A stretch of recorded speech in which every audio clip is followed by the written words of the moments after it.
Don't do that. Don't just not show up. That's no money.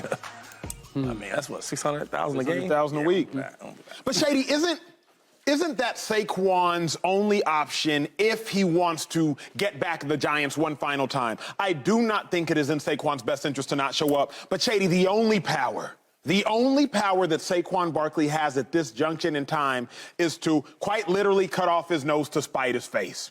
I understand how dumb that might seem, but if you are Saquon Barkley and the Giants have told you they do not deem you as valuable as you see yourself, the only way to prove your value then would be Sunday Night Football, national television, versus the most popular team in the world as it pertains to sports, the Dallas Cowboys, not playing and letting the whole world realize just how valuable you are. Although it might not be the best long-term decision, you've been a running back and you know that athletes sometimes they can be blinded by their frustration and by their animosity. Isn't that Saquon's only power? And I get it. That probably is his only, I guess, way out. But, I mean, what can he really do? Because, so let's say that he doesn't play at all, right? So that means you're going to miss out on the money, $10 million, right? $600,000 a year. Okay. Yep. Right? And then it's like you're rusty, you're not playing. And then we see how that worked out for a guy like Le'Veon Bell. So what I would tell Saquon is right now, the only thing you can do is play. Make that money. I hate when players like leave the money on the table, right? Go get that money. And then if you want to do this, hey, look, after I sign that $10 million contract or the tag, my back's sore, my ankle hurts, I can't play.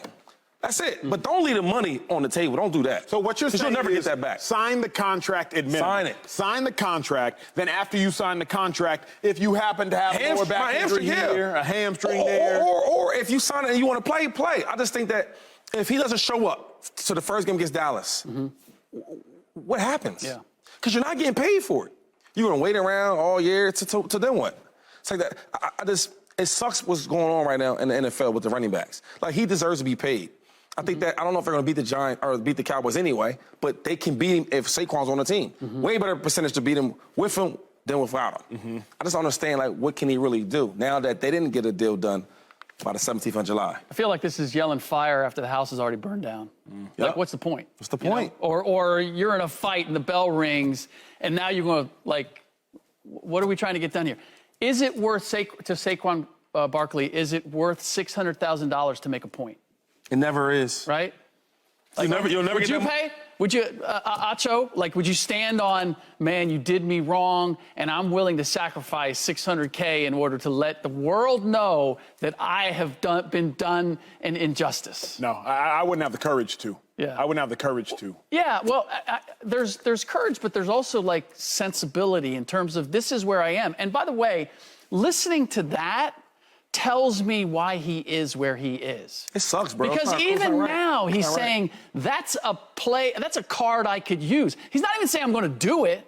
There's always been this equivocating, and I have to think that the Giants knew exactly who they were negotiating with. Which is even worse. That's unfair. Understood, but That's unfair, man. if they don't think you're going to go to the wall, if they don't think, like, you can't half-step the threat. You know, I could. You know, this franchise tag is not acceptable. It's like, no, I'm not playing this year on the franchise tag. And that needed to be said months ago. Not like now I'm still, it sounds as if he's still trying to negotiate his deal, and there's nothing to be negotiated. But real quick, I told Josh Jacobs this. I said, you guys got to make chaos right now, right? Months ago, when the year was over and we didn't talk about a contract yet, that's when it should happen. Yo, look, I want to let the fans know, I want to let the world know I'm unhappy, right? I love this team, I love this organization, but I need to get paid my value. And ram it up. Keep going, keep going. Right. See, now I feel like every time we talk about Saquon Barkley's contract or Josh Jacobs' contract is if you know, the deadlines for the contract to be signed. Right. Or okay, well, now he's not going to show up to camp because he didn't get a deal done. It's too late. Right. I should start this thing from the beginning of the season, as soon as it was over, the whole way down. I need a contract. And when there was still an option that if the team decided, you know what, we don't want to risk you doing that, trade. we'll move you. Drew Rosenhaus is one of the best agents that the NFL has ever seen. I was fortunate enough to have him as my agent. We ain't waiting that long. You don't want to pay me? Fine. I'm going to find somebody else to pay me. And I'm going to make a big deal about it everywhere I go, on the media, on TV, wherever it is. And I'm going to make it obvious that, yo, LeSean McCoy or say whoever it is not happy, they need a new contract, and if you don't want to pay me, I want to find somebody that will pay me. And I'm going to go out there and seek a trade. But, Shady, how difficult is that? Because, obviously, your personality, which helps on the football field, was on television, you can do that. About my paper? Exactly. But Saquon Barkley, who I'm not going to say he has no reason to have a chip on his shoulder, but Shady, you were drafted in the second round. You should have been a first-round pick, right? Chip on your shoulder. You didn't start your rookie year. Chip on your shoulder. Saquon Barkley, I believe, was taken number 2 overall. Right. Even after tearing an ACL and being injured, they still picked up his 5th-year option. So thus far in Saquon Barkley's career, at least what we have seen publicly, for the most part, he's been taken care of. He's been done right. You draft him higher than you've drafted a running back in God knows how long. Yeah. You pick up his 5th-year option after he has a 500-yard season and a season in which he only starts 2 games. He's been done right. So everything for Saquon Barkley, what we have seen publicly, only speaking about football, has kind of gone right as the New York Giants have done him. He's not thinking he gonna have to kick up dust. He's thinking they've always taken care of me. They will continue to take care of me. He's not thinking like you're thinking, no. But that's the danger, is thinking that because they've treated me one way to this point, now we're looking at a serious investment. Like, this is the serious, based on what he wanted, this is the investment. I still need to be on guard. Like, look, any business relationship, right? It may get friendly and we may have, but it's always a matter of we're still protecting our best interest. And at some point he has to realize, okay, if you're really with me, if we're really getting this done, then we need to get this done now. You need to create that deadline. What's a bigger deal, though, LeSean McCoy? Saquon Barkley losing $600,000 week 1, or the New York Giants getting embarrassed by the Dallas Cowboys and having a completely inept run game? Because I think if Saquon loses $600,000, he can take that hit. But the Giants cannot afford to lose on national television to a divisional rival who you know you're going to need that win against. I don't think the Giants can afford that. That may happen even if he does. It's an away game for the Giants, correct? I believe so. Is it an away game? I think it's an away game. Yes. Yeah, so Dallas are home, for one. So if Saquon played, it'd be hard to win that game anyway. My thing, you saying a loss? What's a loss in the NFL? You got 17 weeks. What's one loss to a divisional opponent that you're going to see again and you tied up when you come back home? That doesn't matter. What I'm saying is $600,000 every week, it adds up, bro. And it adds all the way up to $10 million, right? I don't know his living situation. I just know I've been in there in his shoes. Sure. We need our money because you can never get that money back. And the last point I want to make is nothing can change.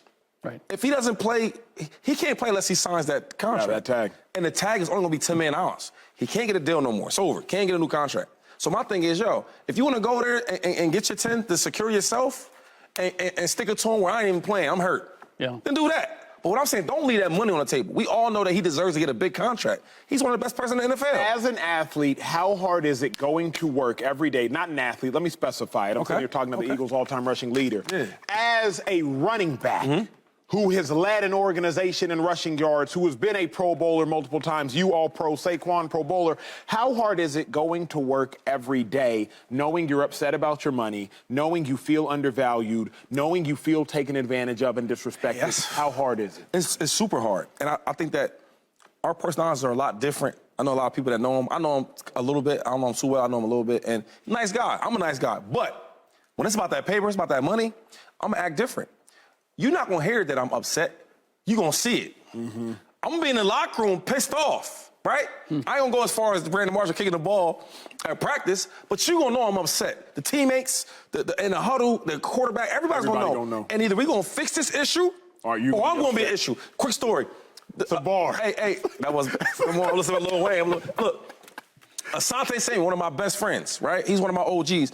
He was telling me how Bill Belichick, this is when everybody thought Bill was so great. Anyway, Asante had a deal coming up. And he said, I'm going to keep you here. I'm going to franchise tag you.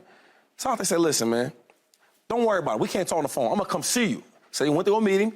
He said, I was in that meeting. I was like, listen, if you don't let me go, I'm going to tear this whole team down. Ain't going to be no chemistry. I'm going to be a headache for you. And you got to pay me the franchise tag. So it's better off to trade me or let me go.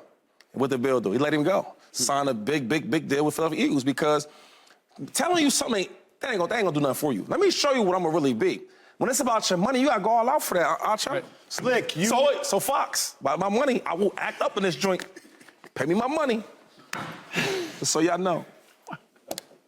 My bad. Slick, you have seen thousands upon thousands. Can y'all stop laughing off camera, please? Can you stop laughing? Hey, look, Slick, I'm setting the record straight right now. Slick, you have seen thousands upon thousands upon thousands of athletes. Yeah. You know personalities. Yeah. What Shady's talking about is very hard for an athlete Yes. to do. Yes. It is easier for Shady to do, 100%. but they call him Shady for a reason, right? It is harder for me to do. Yeah. How difficult is this? Because we're seeing something similar with Damian Lillard. We'll talk about that later on. How difficult is it in your mind for a player like Saquon Barkley, who thus far has not ruffled any feathers, to now become a feather ruffler? If it's not in your personality, I mean, it's one of the most challenging things. Being asked to behave in a way that goes against what I believe is probably Saquon's principles in terms of being a teammate and being part of a team and being professional and all of that, which is why you have agents. I'm about to say that. And they gave out 3%. Yes. If I can't be a bad guy, you be the bad guy. And instruct them, you got to be a bad guy. You got to be a bad guy for me, because if you're not, I'm going to go get somebody else to be my bad guy. That's right. That's really good. Hey, wait, real quick. Last story, you know I like stories. Drew Rosenhaus. I was like, man, you seem like a good guy. Everybody seems to say you got like a bad rep. He said, you know why? He said, I won't say the players, but if my player was a bad guy and he needed somebody to act bad, it's going to be me. Yeah. I said, oh, so it's not Terrell Owens, it's you. Okay, bet. I love that, though. Like, either fix the issue or I'm going to be an issue. Well, I'm going to pay you 3%. Look, I'm a great guy. You be the bad guy. Tell them I'm unhappy. Just you make some lines up, whatever you got to do, but let them know I'm not coming there for less than $10 million. I want more than $10 million. He what, 13, 14, something like that. Saquon Barkley should be playing for no $10 million. Come on, Saquon Barkley we talking about. Saquon, you better find a way to get it done. Hire me, bro. I'll do it for you. I don't know how well it'll go if Shady does it, though. He just made demands on national television. I do know Brian Davis, my man. That is true. We text. That is true. Well, coming up. Subscribe here to get the latest from Speak, and go watch a few segments from our other shows on FS1.